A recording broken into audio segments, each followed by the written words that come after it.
भाई जिस तरीके से पूरे प्रदेश में एक भयावह परिस्थिति लॉ एंड ऑर्डर को लेकर उत्पन्न हो गई है, भाई आरा जैसा जिला, वहां पे बताइए पिछले 9 दिनों में 9 हत्याएं हुई हैं और वहां के जिला अधिकारी खुद इस बात को लेकर पत्र वो रिलीज कर रहे हैं कि गिरती कानून व्यवस्था किस तरीके से एक चिंता का विषय जिले में बनी हुई है।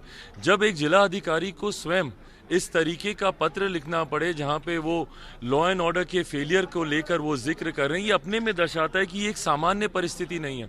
और पूरे प्रदेश में भाई, पूरे प्रदेश में यही हालात है। आए दिन हत्या, अपहरण, लूटमार, डकैती, बलात्कार जैसी घटनाएं ये रोजमर्रा की बन गई हैं।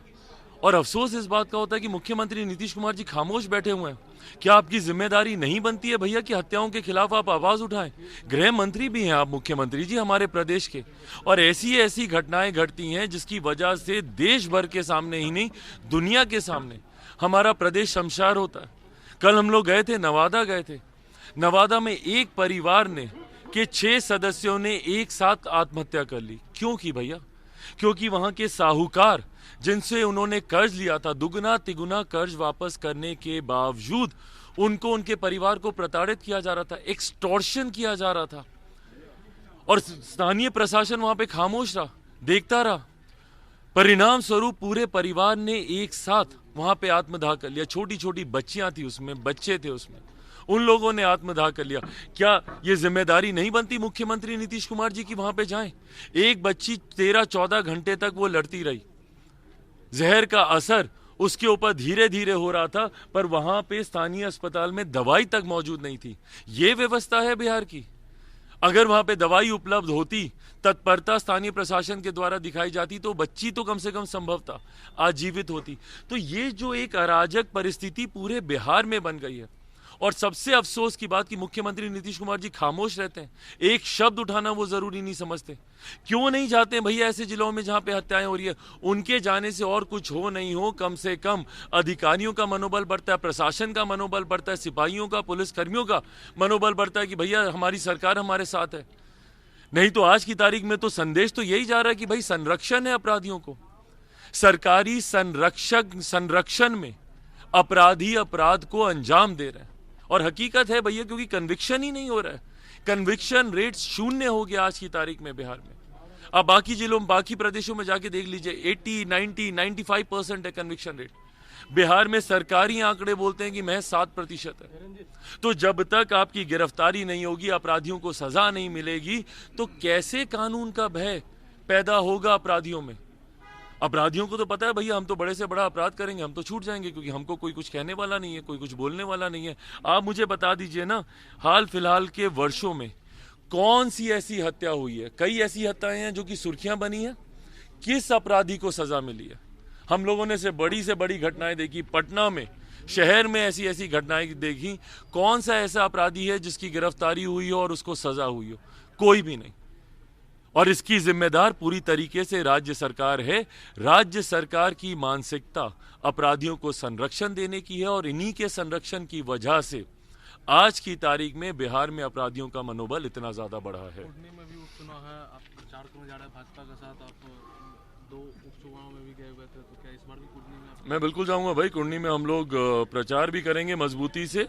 और कुर्नी का भाई पिछले 2 उपचुनावों ने कहीं ना कहीं बिहार की दिशा को तय कर दिया है।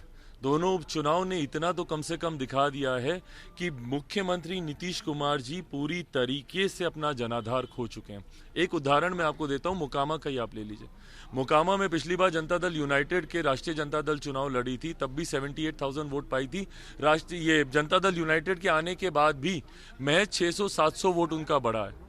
तो भैया कहाँ गया मुख्यमंत्री नीतीश कुमार जी का वोट? जो पिछली बार वो 40,000 वोट लाए थे एनडीए के साथ, भाई 40,000 नहीं भी बढ़ता, 20,000 बढ़ता, 5,000 बढ़ता, कुछ तो वोट बढ़ता ना, कि समझ में आता कि भैया मुख्यमंत्री नीतीश कुमार जी का वोट वहां पे ट्रांसफर हुआ है। हकीकत है जनता पूरी तरीके से, जनता का विश्वास मुख्यमंत्री नीतीश कुमार जी से उठ गया है। मुख्यमंत्री जी अपना जनाधार पूरी तरीके से बिहार में खो चुके हैं, और इसीलिए मैं कुर्नी के उपचुनावों को और ज्यादा सहज मानता हूं, क्योंकि यहाँ पे स्वयं जनता दल यूनाइटेड ही चुनाव लड़ रही है। भाई ये वही पार्टी है जिसको अकेले चिराग पासवान ने 2020 के चुनाव में तीसरे नंबर की पार्टी बना दिया था, जिसकी टीस आज भी जनता दल यूनाइटेड के राष्ट्रीय अध्यक्ष की जुबान पे रह रह के आती है जब वो कहते हैं कि भैया चिराग मॉडल ने हमें हराया, चिराग मॉडल ने हराया। तो पिछली बार तो अकेले ही मैंने हरा दिया था, इस बार तो भारतीय जनता पार्टी साथ में है। भाजपा के बी टीम भी बोलते हैं। भाई वो तो कुछ भी बोल रहे हैं, अपनी ए टीम पे तो काम करें। भाई वो हर किसी को, ओवैसी साहब वो बी टीम, ये बी टीम, चिराग बी टीम, ये बी टीम, अपनी ए टीम को आप खोते जा रहे हैं। राष्ट्रीय अध्यक्ष जनता दल यूनाइटेड जी से मैं आग्रह करूंगा कि अपनी टीम पे ध्यान दें। आपका जनाधार जा रहा है, आपके साथी अब आप पे सवाल उठा रहे हैं, आपके संसदीय बोर्ड के अध्यक्ष आपकी नीति पे सवाल उठा रहे हैं। शराबबंदी कानून को ये लोग विफल बना रहे हैं, आपके गठबंधन के साथी कांग्रेस के लोग आपकी नीतियों पे सवाल उठा रहे हैं। चिराग पासवान तो विपक्ष का है ही भैया, सवाल करेगा ही करेगा आपसे, बट अब जब आपके साथी आप पे सवाल उठा रहे हैं, ऐसे में ये उपचुनाव आपके लिए जीतना असंभव होगा। हेमंत सोरेन है आज वो ईडी के सामने पेश हो रहे हैं। नहीं बिल्कुल ठीक है भाई, जांच के विषय हैं, जाएं अपनी बातों को वो रखेंगे। इससे पूर्व भी जिस तरीके से न्यायपालिका की तरफ से उनके पक्ष में उनको कुछ राहत मिली है। देखिए मैं हमेशा इस बात का मैं पक्षधर रहा हूं कि अगर कोई दोषी नहीं है, किसी ने कुछ गलत नहीं किया, तो उसको डरने की जरूरत नहीं है। और अगर इनको लगता है हेमंत जी को अगर उन्होंने कुछ गलत नहीं किया तो जाएं और अपनी बातों को रखें। पंजाब के सीएम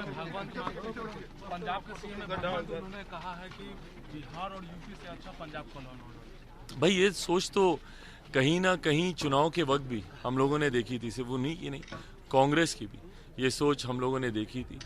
ये क्षेत्रवाद को लेकर बातें करना, जाति को लेकर बातें करना, ये डिस्क्रिमिनेशंस। भाई मैं 21वीं सदी का पढ़ा लिखा युवा हूँ, हम सब पहले भारतीय हैं भैया, उसके बाद हम लोग किसी प्रांत के हैं, किसी जाति के हैं, किसी धर्म के हैं। ऐसे नेता और ऐसे राजनीतिक दल जो हमें क्षेत्रों में बांटना चाहते हैं, जो हमें जातियों में बांटना चाहते हैं, जो हमें धर्म के आधार पर बांटना चाहते हैं, सही मायनों में सबसे ज़्यादा नुकसान यही लोग हम लोगों का और पूरे भारतवर्ष का करते हैं। भारत एक है, विभिन्नताओं का ये देश है, और भारत की सबसे बड़ी ताकत ही ये विभिन्नताएं हैं।